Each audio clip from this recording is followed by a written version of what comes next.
must gain control. No kidding. Hey guys, welcome back. Today is Friday, September 22nd, Hobbit Day. That's right, today is the day to celebrate all things Lord of the Rings. And I figured, what better way to celebrate people that love the Shire, a green and growing place, than in a beautiful setting like this. This is one of the parks near my house, and I have to say it's one of my favorites, because in the spring, there's a little bubbling creek that runs right there, and it's absolutely gorgeous. So without further ado, let's get things started. Okay, so we're going to start this day off by looking up my Hobbit name online. So, let's start the search.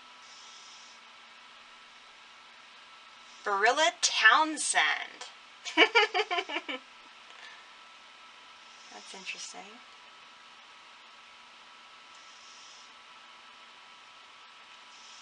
Hobbits of Bree. The name possibly comes from the area they lived in. Cute. Go ahead and Google what your Hobbit name is and post it in the comments below. Okay, of course, the next thing to do for Hobbit Day is Limbus Bread. I'm modifying the recipe I made and posted last year. Instead of coconut flour, I'm using almond meal. We got some fresh almonds and I ground it in a coffee grinder. And instead of orange extract, I'm using fresh orange zest and a little bit of orange juice. So, let's get cooking. Okay, the Lembas are done. They don't look like much because, like I said, I forgot to score them, diagonally. So, let's see what this tastes like. I got the thinnest piece I could. Hopefully this is at least a little crunchy.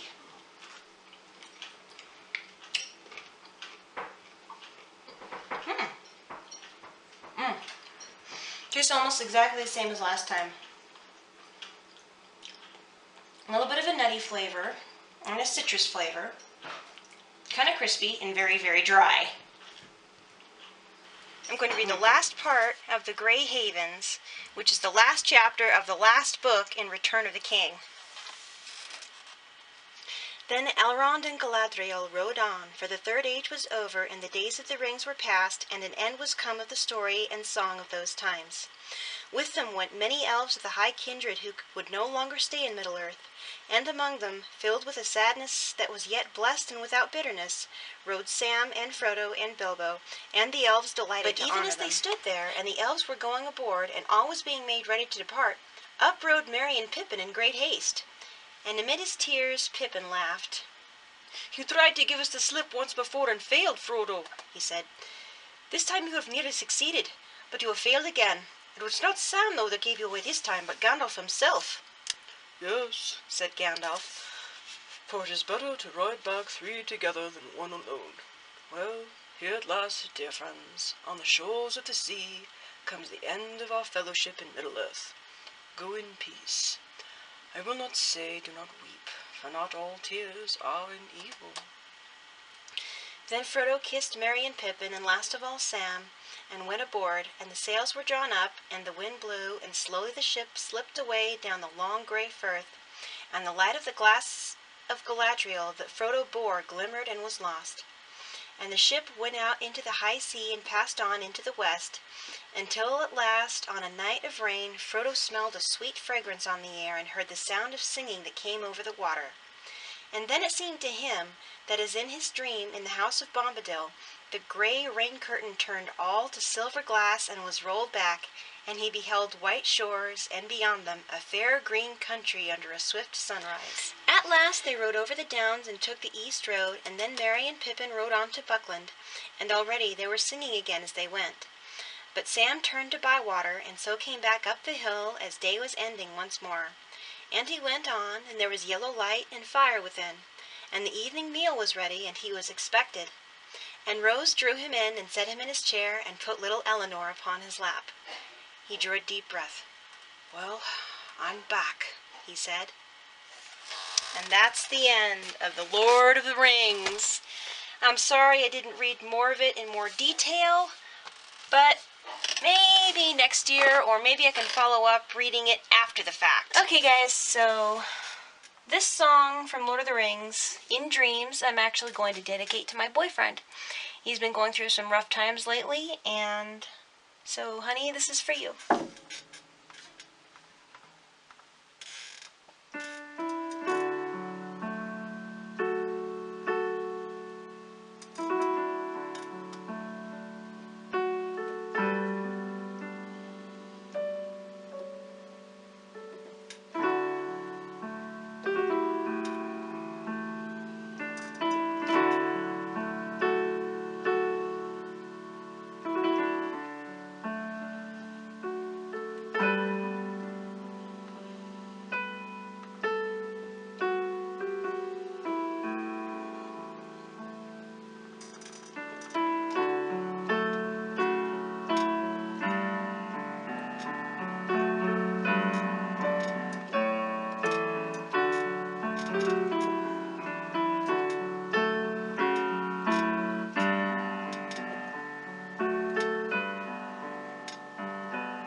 Sorry about the mistakes, but that's for you, honey.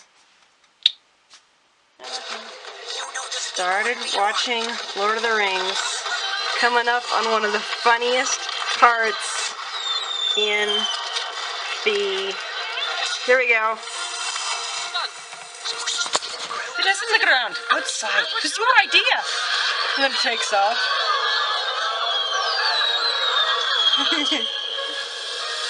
This part is awesome. It is hysterical.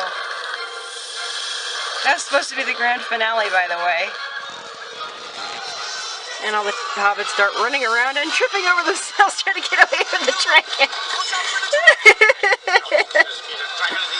100 years. This is great. Finale. Whee! Fireworks. Well, it's getting late. And if I'm going to get this thing edited and uploaded before tomorrow, I'm going to have to stop the movie here at Weathertop. So until next time, this is Barilla Townsend, the Clumsy Jedi, signing off.